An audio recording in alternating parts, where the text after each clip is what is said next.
उन्होंने कई पंचायतों में बहुत अच्छा बिल्डिंग बनाया है, बहुत शौक से उसको फर्निश भी किया है।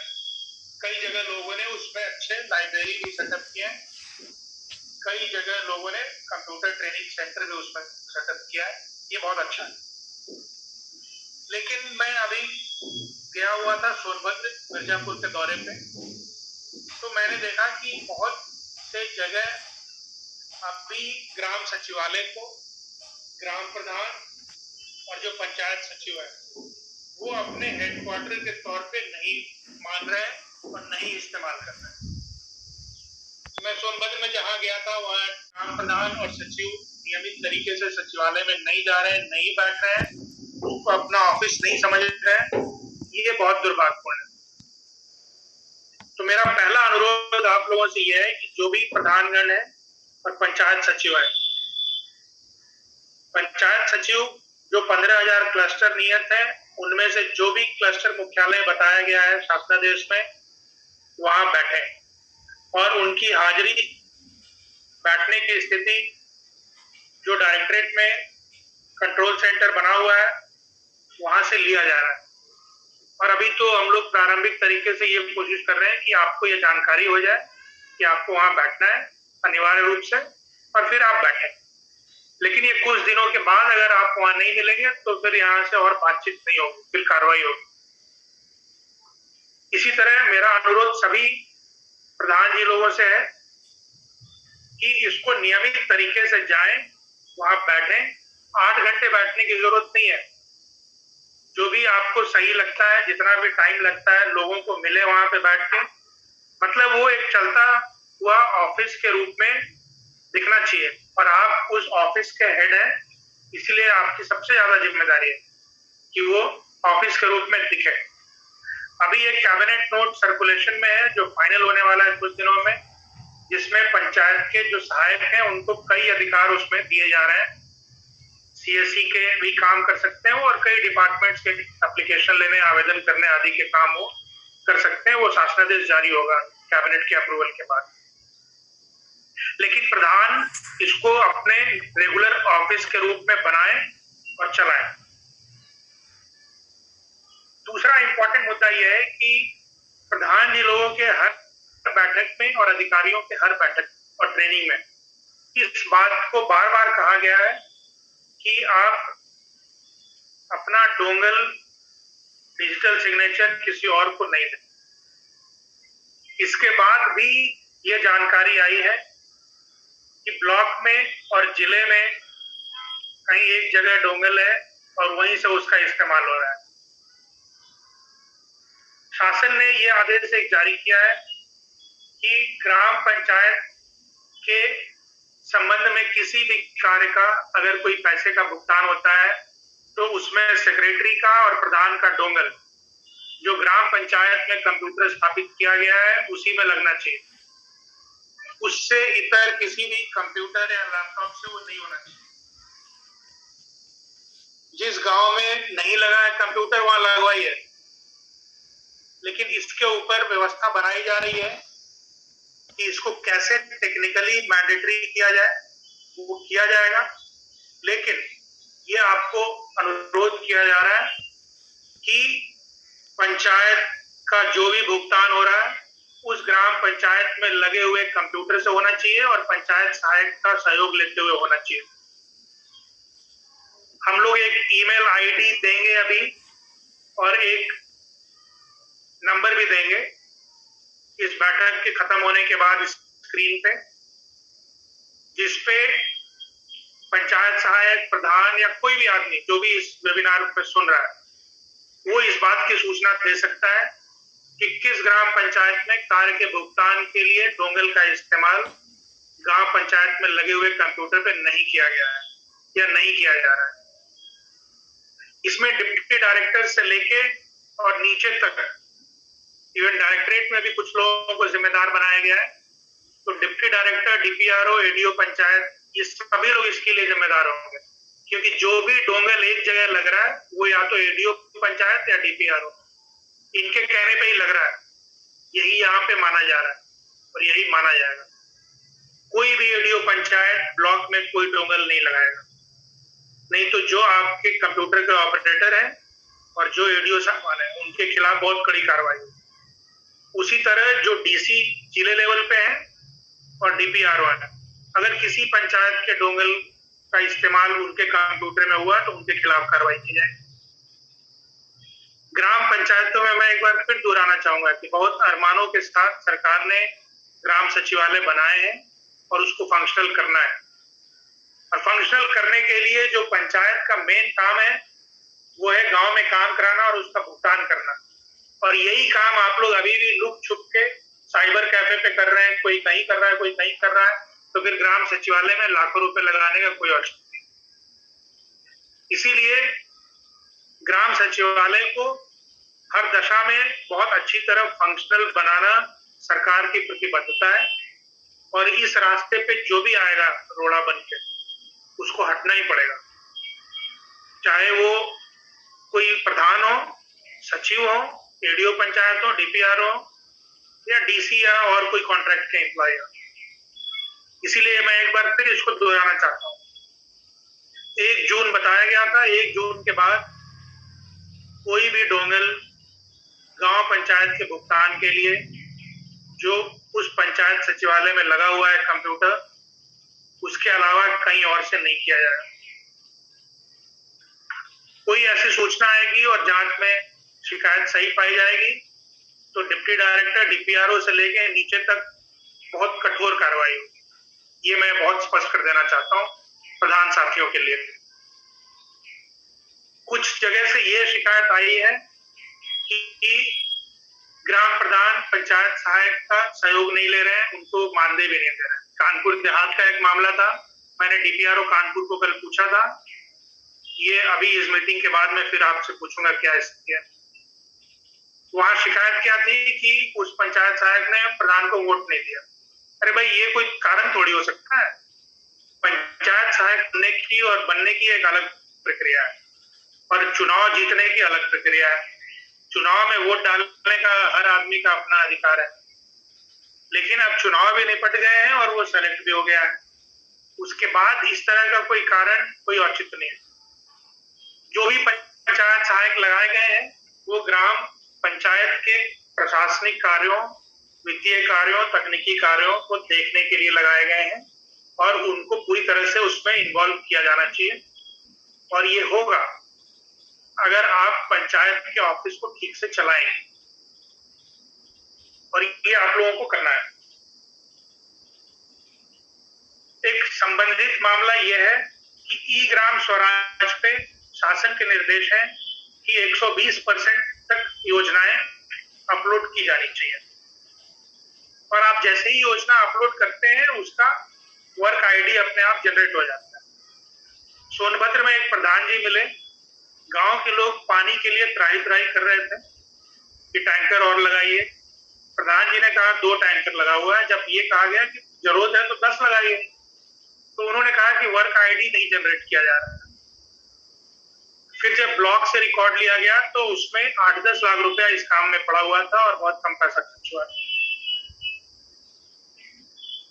उनको ये नहीं पता था कि वर्क आईडी खुद ही जनरेट हो जाता है अगर आप ई ग्राम स्वराज पे कार्य योजना अपलोड करें। ये सारी स्थिति क्यों बनी हुई है? ये इसलिए बनी हुई है क्योंकि ये सारे काम साइबर कैफे से हो रहे हैं, ब्लॉक से हो रहे हैं या जिले से हो रहे हैं। क्योंकि अगर ग्राम पंचायत से होगा तो प्रधान, पंचायत सहायक, सचिव, गांव के 10 लोग, उनको क्यों नहीं पता होगा? तो सरकार का ये प्रयास है कि उनको पता हो, लेकिन नीचे जो कार्रवाई की जा रही है वो इस दिशा में है कि किसी को ना पता हो। जैसे बस्ते में और झोले में दुनिया चल रही थी वैसे ही चलती रहे, तो ये नहीं चलना है। 1 जून आज है, ये जो निर्देश दिया गया है, आज के बाद कोई वायलेशन मिलेगा तो बहुत कठोर कार्रवाई होगी इस पर। ई ग्राम स्वराज पे 120% से ज्यादा, कहीं कहीं पे लोगों ने 1000% से भी ज्यादा परियोजनाएं अपलोड किए हैं। और ये हम लोग समझते हैं कि ऐसा क्यों किया गया है। ऐसा सिर्फ कंफ्यूज करने के लिए किया गया है। ऐसा सिर्फ हम लोगों को और लोगों को कंफ्यूज करने के लिए किया गया है। आपको काम तय करना चाहिए। 1 करोड़ रुपए मिल रहे हैं तो आप ज्यादा से ज्यादा 1.25 करोड़ के काम तय कर लो भाई। लेकिन आप 10 करोड़ के काम तय करेंगे तो यही माना जाएगा कि आप कंफ्यूज करने के लिए ऐसी व्यवस्था बनाए हुए हैं। तो इस चीज को आप देख लें और इसको ठीक कर लें। 120% से ज्यादा परियोजनाएं हैं तो उसको आप ठीक कर लें और 120% पे ले आए जो भी काम आपको करना है। ये सभी डीपीआरओ, डिप्टी डायरेक्टर और डायरेक्टरेट में भी जो लोग हैं कंसल्टेंट्स, इसको मॉनिटर करें और सुनिश्चित करें। जहां पे ये हफ्ते भर में करेक्ट नहीं होता है वहां के पंचायत के बारे में और डीपीआरओ के बारे में मुझे बताया जाए।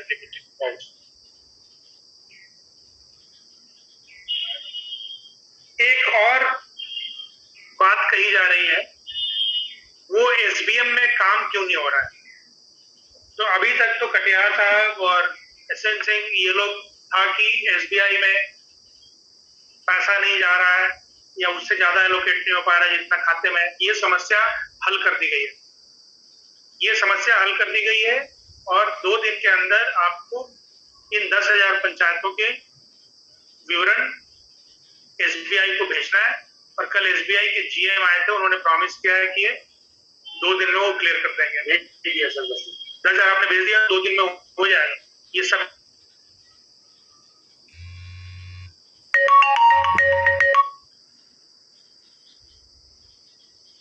एसबीएम में दूसरा जो प्रॉब्लम है वो ये है, एक प्रॉब्लम बैंक की थी, दूसरा प्रॉब्लम ये है कि कोई जेई मौके पे एस्टिमेट नहीं बना रहा है। एसबीएम के हर काम का आपको एक जो एस्टिमेट बनाने की बात हो रही है, सॉलिड वेस्ट में, लिक्विड वेस्ट में ये काम करना है और ये सारे एस्टिमेट बस 10,000, 50,000, 60,000, 1 लाख, 1.5 लाख, 2 लाख के हैं और ये सारे पंचायतों के अधिकार क्षेत्र के हैं। इसीलिए ब्लॉक में कोई इसको हाथ नहीं लगा रहा है क्योंकि वो 5 लाख के बाद करते हैं काम और वो 2 लाख के काम को ही 5 लाख का करते हैं। ये भी एक सोच हो सकती है।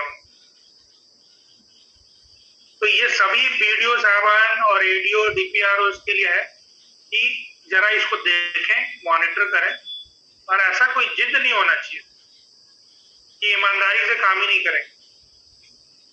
मतलब ऐसी जिद का कोई औचित्य समझ में नहीं आता। फिर भी 2 कार्रवाई यहाँ पे शासन से की जा रही है। एक तो जेईस और आर्किटेक्ट्स इम्पैनल किए जा रहे हैं, उसका एडवर्टाइजमेंट निकला हुआ है। फिर वाकई जेई साहब की कोई जरूरत नहीं रह जाएगी, मैं ये बता दूं। अगर ये रवैया है कि हम काम करेंगे नहीं ईमानदारी से, तो मैं आपको आश्वस्त करता हूं कि महीने भर बाद आपकी आवश्यकता ही समाप्त हो जाएगी। ऐसी व्यवस्था बन जाएगी कि फिर आपको कोई जरूरत ही नहीं पड़ेगा, आप फिर बैठे रहिएगा और रिटायरमेंट तक तनख्वाह लेते रहिएगा, उससे सरकार को ज्यादा आपत्ति नहीं होगी।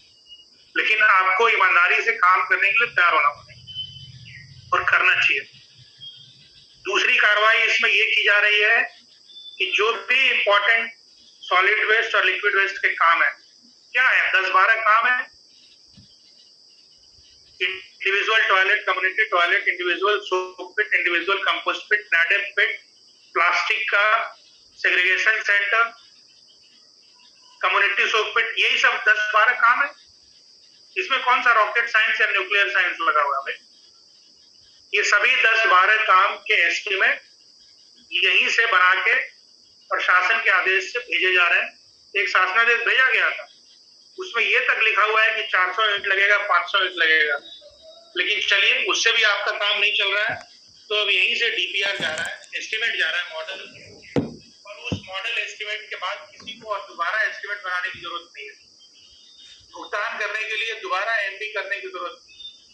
सिर्फ आप फलाने आदमी का नाम बताइए, उसके आगे ये प्रोजेक्ट लगा है और उस प्रोजेक्ट की लागत 20,000 प्रति यूनिट है, 20,000 करोड़, काम कंप्लीट हो गया, आप 20,000 पेमेंट करिए, आगे बढ़ो। जब एस्टिमेट बनाना और एमपी बनाना इतना बड़ा बॉटलनेक हो रहा है, तो सरकार भी अपनी कुछ ना कुछ व्यवस्था बनाएगी। तो एक व्यवस्था ये है जो मैंने बताया, प्राइवेट जेईस और आर्किटेक्ट आ रहे हैं जिनके दस्तखत इस बात के लिए पर्याप्त होंगे। और दूसरा, यहाँ से एक मॉडल भेजा जा रहा है हर इम्पोर्टेंट काम के लिए। उसमें उसके बाद फिर किसी और को दोबारा एस्टिमेट बनाने की जरूरत नहीं है, उसी का फोटो स्टेट लगा देना है और राम सिंह के घर के आगे ये बन रहा है, सिर्फ राम सिंह का नाम लिख देना है, काम कंप्लीट हो गया। ये सेक्रेटरी साहब को सर्टिफाई कर देना है या सफाई कर्मी को सर्टिफाई कर देना है, फिर भुगतान कर देना है, कोई दिक्कत। ये शासनादेश आपको 3-4 दिन के अंदर पहुंचने वाला है। मैं एक बार फिर दोहराना चाहूंगा डोंगल के बारे में कि उसको सभी प्रधान अपने पास ले लें। सेक्रेटरी के पास एक पंचायत से ज्यादा का डोंगल हो सकता है, लेकिन प्रधान के पास तो उसी पंचायत का डोंगल है, इसीलिए अपने पास रखें और सेक्रेटरी और प्रधान डोंगल का इस्तेमाल पंचायत में लगे हुए कंप्यूटर से ही करें। एसबीएम के 6000 पंचायतों को पैसा पहले दिया गया है कुछ न कुछ, और 4000 पंचायतों को सैचुरेशन के लिए चुना गया है इस साल। अब अगले हफ्ते से इनके प्रेजेंटेशन शुरू होंगे, जिनके भी प्लान अपलोड हो गए। जिन गांव का प्लान अपलोड हो गया, गांव का प्लान का आप लोगों को भेजा गया था ड्राफ्ट, 1194 प्लान अपलोड हो गए। हाँ, तो 1194 ये 4000 के अगेंस्ट है। हाँ, तो बस बुलाना शुरू करिए प्रेजेंटेशन के लिए, ऊपर से बुलाना शुरू करिए अगले सोमवार। हाँ, और करिए मीटिंग और उसमें सैंक्शन करते जाइए। इसमें 4000 में जिस पंचायत का है पूरा जो सॉलिड वेस्ट और लिक्विड वेस्ट मतलब ओडीएफ प्लस डिक्लेयर करने के लिए जितनी भी आवश्यकताएं हैं, उन सब पे जो प्लान है वो यहाँ पे अप्रेज किया जाएगा, अप्रूव किया जाएगा और पूरा पैसा दिया जाएगा। 1 साल में उनको करना है जो भी काम करना है, क्योंकि छोटे छोटे काम। दूसरा मैं ये कहना चाहता हूँ कि स्वच्छ भारत मिशन की हम बात करते हैं, लेकिन जो सबसे इम्पोर्टेंट आदमी इस काम के लिए है सफाई कर्मचारी, वो इसमें कहीं दिखता नहीं है, आपके पूरे कार्यक्रम में कहीं वो शामिल नहीं है। तो इसीलिए ये कहा गया है कि एसबीएम का जो प्रोजेक्ट बन रहा है उसके प्रेजेंटेशन में भी आपका सफाई कर्मचारी साथ में आना चाहिए, आज जिसको प्रोजेक्शन के लिए बुलाया जाएगा, और उनको आप बीच में रखिए। देखिए, सैनिटेशन के काम के लिए आपके यहाँ एक सफाई कर्मचारी है जिसकी तनख्वाह पे सरकार 5000 करोड़ रुपए खर्च कर रही है। दूसरा, कम्युनिटी सैनिटेशन कॉम्प्लेक्सेस के ओएनएम पे 9000 रुपए हर महीने खर्च हो रहा है। तो इन दोनों को तो आपको बीच में रखना चाहिए। स्वच्छ भारत मिशन के फेज 2 के काम के धुरी इन्हीं को बनना है। फिर अब सॉलिड वेस्ट में अगर आपको ई रिक्शा की जरूरत पड़ेगी, सेग्रीगेशन सेंटर आदि बनाने की जरूरत पड़ेगी, तो इनके देख रेख का काम से कौन जुड़ेगा? सफाई कर्मी जुड़ेगा, जो महिला वहां काम कर रही है सैनिटेशन कॉम्प्लेक्स में वो जुड़ेगी, यही लोग जुड़ेंगे, और एडिशनल जरूरत पड़ेगी तो एडिशनल लोग जुड़ेंगे। तो जो काम करने वाले सफाई से संबंधित लोग हैं उनको बीच में रख के एसबीएम 2 का काम प्रोजेक्ट बनना चाहिए। तो एसबीएम 2 के प्रोजेक्ट में पंचायत सहायक जो वहां के हैं और जो आपके सफाई कर्मचारी हैं, कम्युनिटी सैनिटेशन कॉम्प्लेक्स की संबंधित महिलाएं, प्रधान जी, सेक्रेटरी, ये सब लोग सभी पंचायत सचिव, सहायक, प्रधान जी लोग देख लें कि ऐसा कोई तालाब है तो उसमें पानी आने की रास्ते को ठीक कर लें, पानी आने की व्यवस्था बना लें। जिस तरफ से पानी आ सकता है उधर से इनलेट बना लें, तालाब में पानी जाने का रास्ता खोल दें। स्लैब डालें, लेकिन एक रास्ता जरूर बना लें।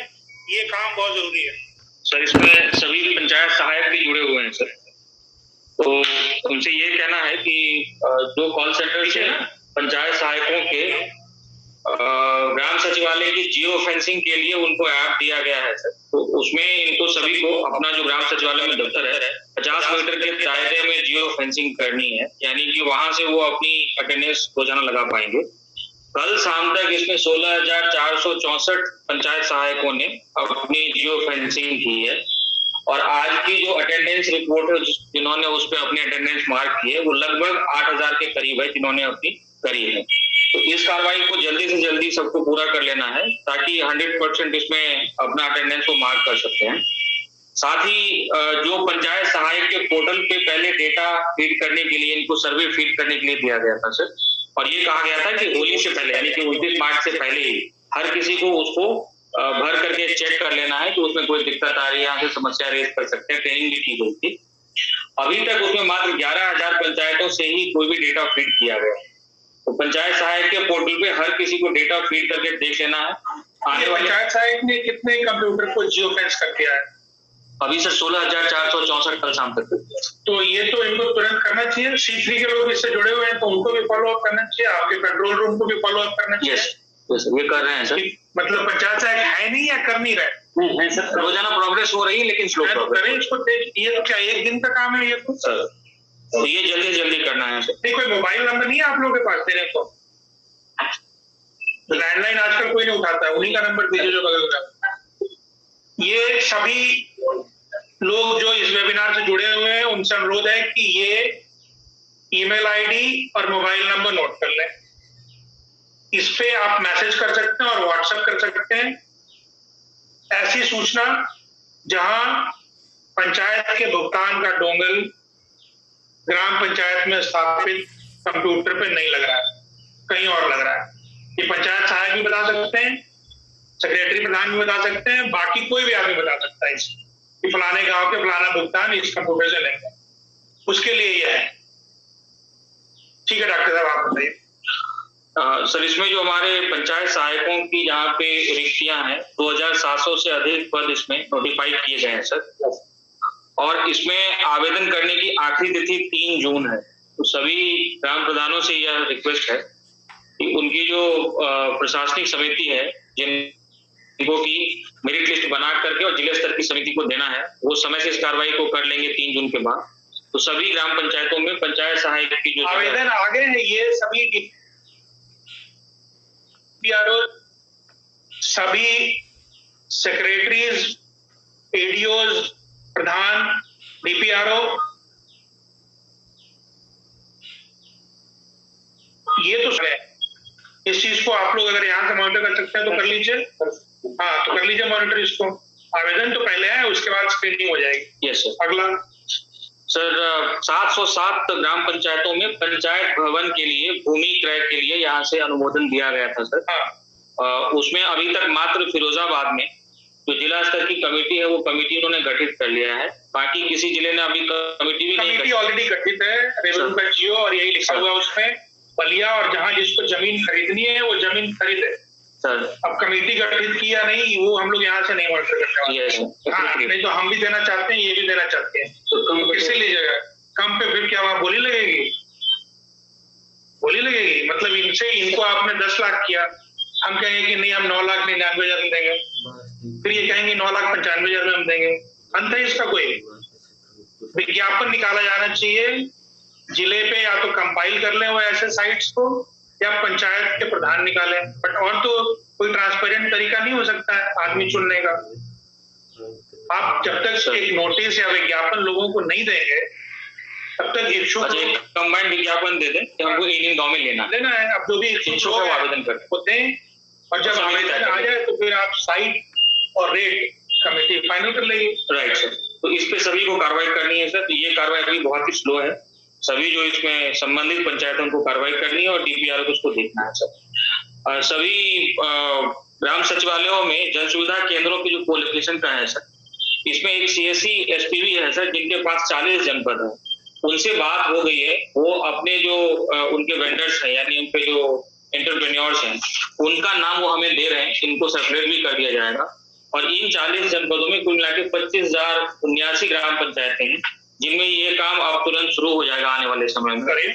और बाकी भी जो 35 जिले हैं वहाँ के भी वेंडर, जो उनके वेंडर उनको बुलाया गया है सर, उनसे भी यही एग्रीमेंट करके और इनसे हम लोग काम आगे बढ़ाएं। बहुत अच्छा सर। आप मैडम कुछ कहेंगे? क्लस्टर में तैनाती की जो बात है वो सर के स्तर से जियो जारी हुए 4-5 दिन हो चुके हैं, जिसमें क्लस्टर मुख्यालय में अब उनकी तैनाती सुनिश्चित की जानी है, मतलब उनकी उपस्थिति सुनिश्चित की जानी है सचिवों की। लेकिन जो अभी तक तैनाती की बात है वो मात्र 30 जनपदों में हुई है, जबकि इस संबंध में समूह गा के लिए मुख्य सचिव स्तर से शासनादेश भी जारी है। तो सभी जनपद सबसे पहले क्लस्टर में तैनाती कर ले, और जहां पे सचिव अभी ये तैनाती नहीं हो पाई है, वो जरूर ये सुनिश्चित करें कि क्लस्टर की मुख्यालय आपने चिन्हित करके यहाँ शेयर किए हैं, उन क्लस्टर मुख्यालयों में तैनाती ना होने पर भी तो कम से कम अपनी उपस्थिति प्रतिदिन सुनिश्चित हो। देखिए इसमें देखिए ये कहना था कि शासन के आदेश है कि आप समूह ग के लोगों को मई जून तक जहां पर तैनात करना है वहां तैनात कर देंगे। शासन का जो रेगुलर ट्रांसफर पॉलिसी आता है उसमें जुलाई वगैरह रहता है। हमें जो सूचना मिली है कि 25-30 जिलों में लोगों ने क्लस्टर में पोस्टिंग कर दी है, बहुत अच्छा है। जिन्होंने नहीं किया है वो कर दें, लेकिन करने में जो भी टाइम लग रहा है, जो सचिव जहां भी पोस्टेड है वहां कोई ना कोई क्लस्टर का हेडक्वार्टर तो आ ही रहा होगा, वो वहां पहुंचे, वहां बैठे।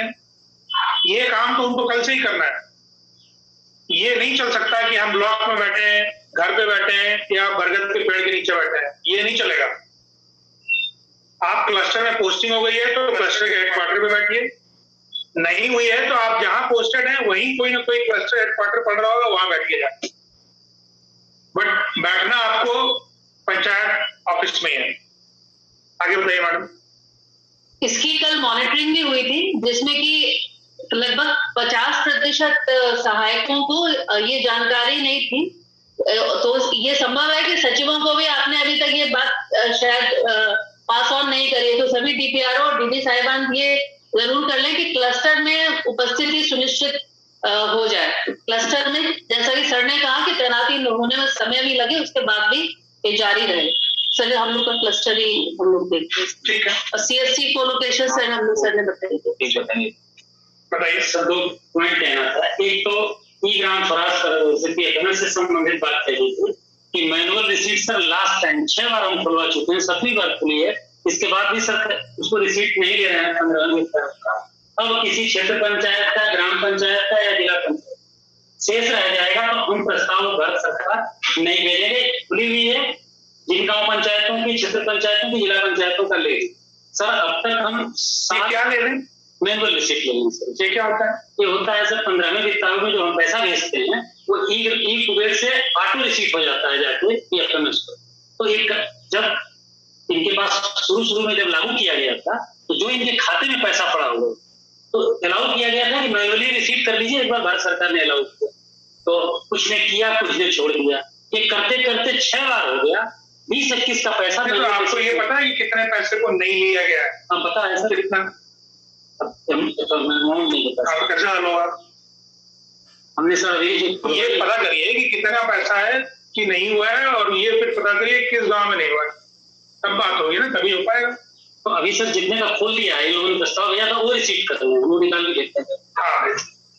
और दूसरा पॉइंट सर रहता है कि सीएससी का अब तक 7,652 सीएससी का हमने कराया है कॉल करा के कि आखिर चल रहा है कि वो नहीं चल रहा है। उसके कारण को जब एनालाइज किया है सर, एनालिसिस है इसकी। तो फॉर एग्जाम्पल देखिए सर, आगरा में इतमादपुर ब्लॉक है, मुखरपुर गांव लिखा है कार्य अपूर्ण है। हाँ, मतलब सीएससी नहीं बना होगा। नहीं बना, हैंड ओवर कर दिया। तो क्यों हैंड ओवर किया? और फिर हम इसकी फाइल करा के देख रहे हैं और तनख्वाह भी दे रहे हैं। आप डीपीआरओ साहब पूछे, डीपीआरओ आगरा नहीं है। ठीक है, अमेठी का होगा, अमेठी और नाम जैसे अम्बेडकर, अभी बता रहा हूँ। अम्बेडकर नगर क्या कारण है? कार्य अपूर्ण है, शौचालय निर्माणाधीन है, शीघ्र ही कार्य पूर्ण के लिए डीपीआरओ खुद आख्या है। डीपीआरओ से भी इसको क्रॉस चेक कराया, जो गांव की रिपोर्ट आई बात करते हैं, तो डीपीआरओ भी कह रहे हैं कार्य अपूर्ण। वहां पे हैंडओवर हो चुका है और केयर टेकर का नाम हमें पता है, उसका मोबाइल नंबर सब फिट कर चुके हैं, लेकिन आप बता रहे कि वो कार्य अपूर्ण है, इसलिए संचालित नहीं। तो उनको क्या पेमेंट भी हो रहा है? पेमेंट नहीं हो रहा होगा, हो सकता है पेमेंट उन्होंने मैनुअली रोक रखा हो कि नहीं कर रहे हैं, लेकिन वहाँ बताया जा रहा है कि नॉन फंक्शनल और डीपीआर की कंफर्म कर। नॉन फंक्शनल है तो उसको फंक्शनल करे ना। डीडी कौन है वहाँ का, ये सब देखेंगे ये लोग। चलिए अपनी बात पूरी कर लीजिए। तो जितनी कमियां पाई गई हैं उन सभी कमियों को हम डिप्टी डायरेक्टर और डीपीआरओ के मेल पर आज भेज देंगे। कृपया इसे 15 दिन के अंदर पूरा करके अब चालू करा दीजिए। 7,000 में आया है, करीब 600, जिनमें की ये कमियां हम फंक्शनल में हुई। बाकी का हम एक एक करके सत्यापन करा के आपको भेज रहे हैं। हाँ ठीक है, ये तो थर्ड पार्टी को भी करना था, बट ये अच्छा है आप कर रहे हैं यहाँ से, ये भी एक सेकंड लाइन ऑफ कमांड है। ठीक, तो ये कहना तो सर, बाकी बात होती। ठीक है, अब किसी डीपीआरओ साहबान को या डीडी साहब जो पैनल में है उनको कोई बात कहनी है तो स्वागत है, बता सकते हैं।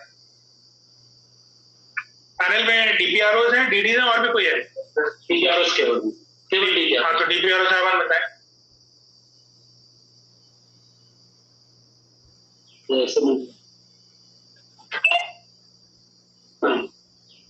मथुरा नहीं,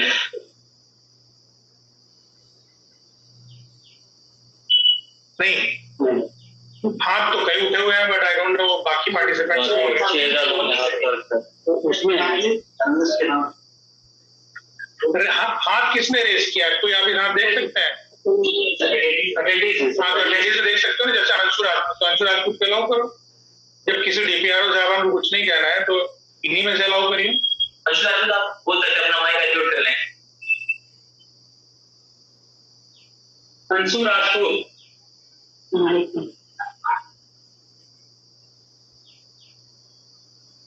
अंशु राजपूत, अगर आपको कुछ कहना है तो माइक एडजस्ट कर लें। रेशमा सर के बोलूंगा,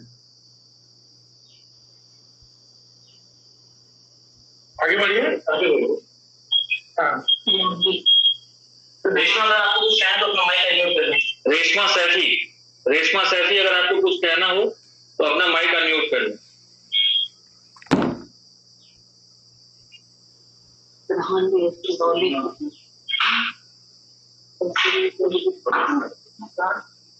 क्या प्रेसिडेंट विलेज लॉली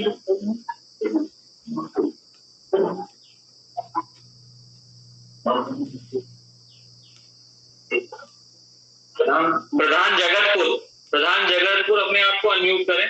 प्रधान जगतपुर। जी सर। हाँ बोलिए प्रधान जी, कुछ कहना चाह रहे हैं आप? हेलो, हाँ बोलिए।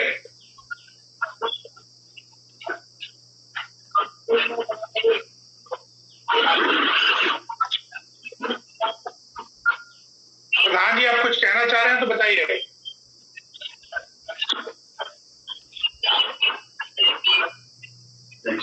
ठीक है, तो भाई चलिए अब हम लोग इस बैठक को समाप्त करते हैं, और जो इम्पोर्टेंट बातें थी आप लोगों को बता दी गई हैं, अब इनका अनुपालन सुनिश्चित करिए। Thank you sir. नमस्ते सर, मैं एटा से बोल रहा हूँ। हाँ बोलिए सर। नमस्ते सर, मैं एटा से बोल रहा हूँ। हाँ बोलिए तो सर। हेलो हेलो, आपकी आवाज आ रही है, बोलिए सर। मैं एटा से बोल रहा हूँ। नमस्ते सर।